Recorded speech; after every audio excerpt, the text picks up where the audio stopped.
Cette vidéo intègre une collaboration commerciale en fin de vidéo avec Saily, une application qui vous permet d'avoir internet facilement à l'étranger. On vous en dit plus en fin de vidéo. Pour la première fois depuis 1945, il y a eu plus de décès que de naissances en France sur les 12 derniers mois. C'est ce que révèle une nouvelle étude de l'INSEE publiée ce mercredi. C'est une information assez majeure qui a fait réagir de nombreux experts. Mais alors comment expliquer cette baisse de la natalité et quelles pourraient être les conséquences? Salut, c'est Blanche, j'espère que vous allez bien, c'est le sujet à la une aujourd'hui. La France connaît un basculement démographique historique. Pour la première fois depuis la fin de la Seconde Guerre mondiale, le nombre de décès a dépassé celui des naissances sur 12 mois glissants. Concrètement, sur les 12 derniers mois, il y a eu 651 200 décès pour 650 400 naissances en France. Il y a donc un solde négatif de 1000 personnes. Ce basculement était initialement prévu pour 2035, il arrive donc avec 10 ans d'avance. À noter toutefois qu'il faudra attendre la fin de l'année pour savoir si 2025 est véritablement une année de bascule,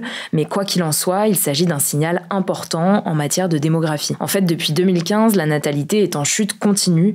De 798 000 naissances en 2015, on est passé à environ 663 000 en 2024, soit une baisse de 17% en moins de 10 ans. L'indice de fécondité, donc le nombre moyen d'enfants qu'une femme aura en moyenne au cours de sa vie, est tombé à 1,62 enfants par femme. C'est un chiffre assez important car il est en dessous du seuil de renouvellement des générations fixé à environ 2,1 enfants par femme. Ce seuil correspond au nombre moyen d'enfants nécessaires pour qu'une population reste stable sur le long terme en compensant les décès et sans recourir à l'immigration. Dans le même temps, la mortalité augmente avec un vieillissement des générations du baby-boom. Le baby-boom désigne la forte hausse des naissances qui est survenue dans de nombreux pays occidentaux, notamment en France, entre 1945 et le milieu des années 70, après la Seconde Guerre mondiale. Et donc les premiers baby-boomers, comme on les appelle, ont 80 ans en 2025. Résultat, on assiste à une hausse des décès et le solde naturel, donc la différence entre les naissances et les décès, est en train de devenir négatif. Alors attention, ça peut paraître contre-intuitif, mais malgré tout, la population française continue d'augmenter pour le moment grâce à un solde migratoire positif. En 2024, ce solde s'élevait à plus 152 000 personnes. Ça veut dire qu'environ 152 000 personnes de plus sont venues s'installer en France que celles qui l'ont quitté. Selon l'INED, la population française devrait atteindre un pic autour de 70 millions d'habitants dans les années 2040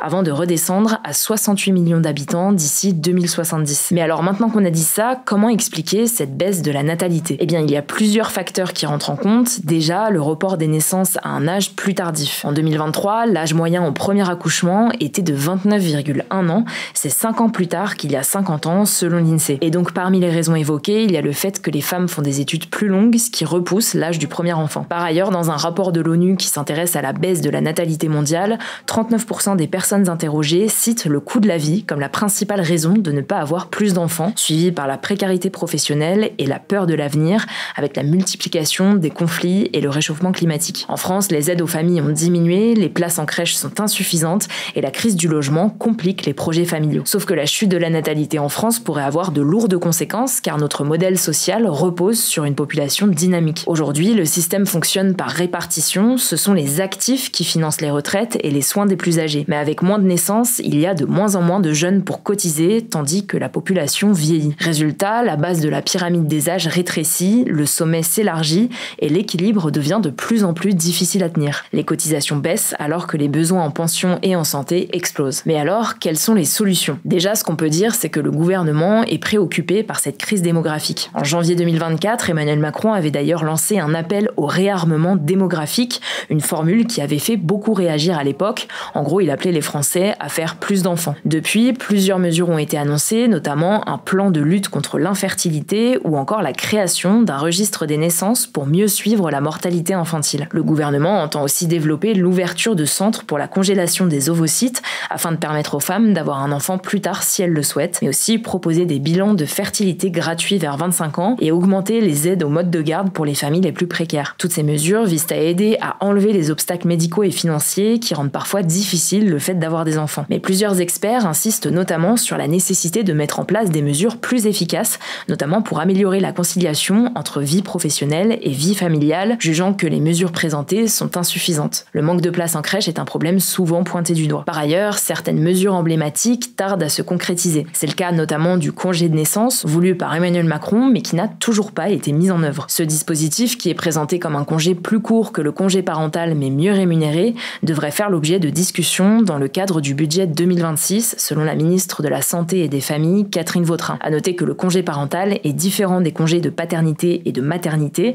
Il permet aux parents de s'arrêter de travailler plus longtemps pour s'occuper de leur enfant, souvent après la fin du congé maternité ou paternité, mais il est généralement moins bien rémunéré. En tout cas, la semaine dernière encore, une réunion s'est tenue à l'Élysée en présence d'Emmanuel Macron, de démographes, de sociologues et d'économistes. L'objectif de cette réunion, analyser en profondeur les causes de la baisse du nombre de naissances. Voilà donc pour ce sujet. Si ça vous intéresse, on a justement fait une vidéo sur un thème lié. Sommes-nous trop nombreux sur Terre ? Elle est disponible sur notre chaîne Grand Format. Je vous mets le lien en description et je vous laisse avec Morgane pour les actualités en bref. Merci Blanche et bonjour à tous. On commence avec un point sur la situation au Proche-Orient. La France va reconnaître l'État de Palestine en septembre lors de l'Assemblée générale des Nations Unies. C'est ce qu'a annoncé Emmanuel Macron ce jeudi soir sur X. Il explique que cette reconnaissance s'inscrit dans la volonté de la France de soutenir, je cite, une paix juste et durable au Proche-Orient. Cette reconnaissance intervient sans condition, mais il a appelé à un cessez-le-feu, à la libération des otages, à la sécurisation et la reconstruction de Gaza et à une aide alimentaire massive pour ses habitants, ainsi qu'à la démilitarisation du Hamas. Suite à cette annonce de la France, le Hamas a parlé d'une étape positive, appelant tous les pays du monde à suivre l'exemple de la France. Pour le Premier ministre israélien Benjamin Netanyahou, cette décision récompense la terreur et pourrait constituer, je cite, une rampe de lancement pour anéantir Israël et non pour vivre en paix à ses côtés. Les États-Unis, alliés historiques d'Israël, estiment que cette décision est une claque au visage des victimes du 7 octobre. Pour le ministre français des Affaires étrangères Jean-Noël Barrot, il ne s'agit pas d'une récompense pour le Hamas, qui a toujours refusé la solution à 2 États, donc l'idée qu'un État israélien coexiste aux côtés d'un État palestinien. C'est la solution soutenue par la France. Aujourd'hui, l'État de Palestine est reconnu par 148 des 193 membres de l'ONU. Les États-Unis et plus de la moitié des pays de l'Union européenne ne reconnaissent pas la Palestine comme un État souverain. La France devrait être le premier pays du Conseil de sécurité de l'ONU et du G7, un groupe qui rassemble 7 puissances mondiales, à le faire. Deuxième actu sur l'Ukraine. Des discussions ont commencé sur une possible rencontre avec le président russe Vladimir Poutine, a affirmé le président ukrainien Volodymyr Zelensky. Plus tôt dans la semaine, Volodymyr Zelensky s'était dit prêt à rencontrer Vladimir Poutine pour des négociations en face à face, affirmant qu'une rencontre au plus haut niveau est nécessaire pour véritablement assurer la paix. De son côté, la Russie a estimé ce vendredi qu'il était peu probable qu'une rencontre entre les deux dirigeants puisse être organisée d'ici fin août, comme le demande l'Ukraine. En parallèle, 41 des 57 États membres de l'Organisation pour la sécurité et la coopération en Europe, l'OSCE, ont demandé à ce qu'une enquête soit faite sur le traitement des prisonniers ukrainiens en Russie et des potentiels actes de torture. La Russie fait elle-même partie de l'OSCE. Ces États invoquent un dispositif de l'organisation appelé le mécanisme de Moscou qui permet de lancer une enquête quand ils soupçonnent un pays membre de ne pas respecter ses engagements. La Russie est régulièrement accusée de pratiquer des actes de torture sur ses prisonniers qui peuvent s'apparenter à des crimes de guerre et des crimes contre l'humanité. Troisième actu, des combats meurtriers ont éclaté entre la Thaïlande et le Cambodge ce jeudi et la Thaïlande a alerté ce vendredi sur les risques d'une guerre avec le Cambodge en cas d'aggravation de la situation. Plus de 138 000 civils ont été évacués du côté thaïlandais, selon le pays, qui a aussi fait état de 15 morts, dont un militaire et une quarantaine de blessés. De son côté, le Cambodge fait état d'1 mort et 5 blessés. Les deux parties s'accusent mutuellement d'avoir ouvert le feu en premier. La Thaïlande et le Cambodge sont sujets depuis longtemps à des conflits sur le sujet de leurs frontières,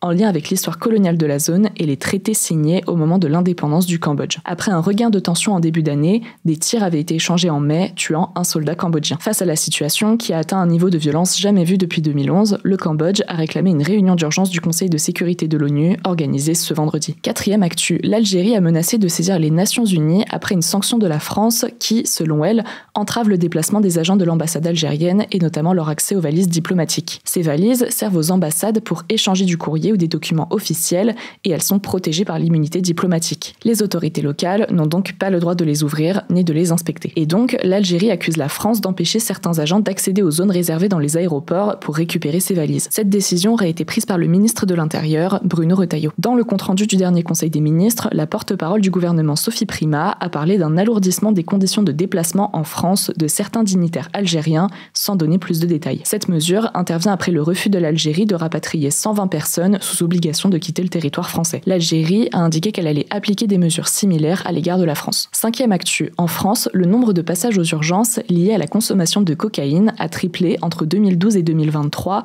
et le nombre d'hospitalisations a quadruplé selon Santé publique France. En 2024, autour de 5000 admissions à l'hôpital étaient liées à la consommation de cette drogue, ce qui revient en moyenne à 14 passages par jour. Ces visites ont mené à plus de 1600 hospitalisations l'an dernier. À noter que cette augmentation entre 2012 et 2023 semble s'être stabilisée depuis, selon Santé publique France. En 2023, 10% des adultes avaient déjà consommé de la cocaïne dans leur vie, selon l'Observatoire français des drogues et des tendances addictives. Et enfin, dernière actu, ce samedi marquera la première étape du Tour de France Femmes, qui, comme son nom l'indique, est une version du Tour de France réservée aux coureuses féminines. Prévue en 9 étapes, elle devrait durer jusqu'au 3 août. Créée en 2022, la version féminine du Tour de France tiendra cette année sa 4e édition. Elle fait suite à une première version féminine de la compétition qui avait été organisée de 1984 à 1989. En comparaison, le Tour de France masculin a été créé en 1903 et réalise cette année sa 112e édition qui s'achèvera le 27 juillet. On vous le disait au début, si vous voyagez bientôt, écoutez ce message puisque cette vidéo intègre une collaboration commerciale avec Saily, une application qui vous permet d'avoir internet facilement à l'étranger. En effet, c'est l'été et si vous partez à l'étranger, il y a un truc à ne pas oublier pour avoir de la connexion facilement, une eSIM, c'est-à-dire une carte SIM dématérialisée à installer sur votre téléphone. Avec Saily, vous pouvez rester connecté à internet dans plus de 190 pays sans les galères de Wi-Fi local ou de hors forfait. En plus, l'appli est ultra simple. Vous la téléchargez, vous choisissez votre forfait en fonction du pays où vous allez, vous installez la eSIM en quelques clics et la connexion s'active automatiquement dès votre arrivée. Vous pouvez même recharger vos données en un clic et être alerté quand vous approchez de la limite. Et si vous voyagez dans plusieurs pays, pas besoin de tout réinstaller, vous n'avez juste qu'à changer de forfait dans l'application. Et en plus de ça, Saily propose aussi des fonctionnalités de sécurité. Vous pouvez modifier votre emplacement virtuel, bloquer les pubs malveillantes et naviguer de façon sécurisée grâce à une protection web intégrée. Alors si ça vous intéresse, vous pouvez bénéficier de 15% de réduction sur votre eSIM avec le code HUGO15. Le lien est dans la description. Merci à tous d'avoir suivi ces actualités. Je vous rappelle qu'elles sont disponibles en version podcast sur toutes les plateformes d'écoute, Spotify, Apple Podcast et Deezer, mais aussi en version écrite sous forme de newsletter que vous recevez directement sur votre adresse mail. C'est totalement gratuit, le lien est en description. J'en profite aussi pour vous dire que ce format continue pendant l'été, on ne part pas en vacances, mais il sera juste un tout petit peu plus court que d'habitude. Il n'y aura plus non plus d'actu le samedi pendant quelques semaines. Voilà, je crois que j'ai tout dit. Prenez soin de vous, prenez soin de vos proches et je vous dis à très vite.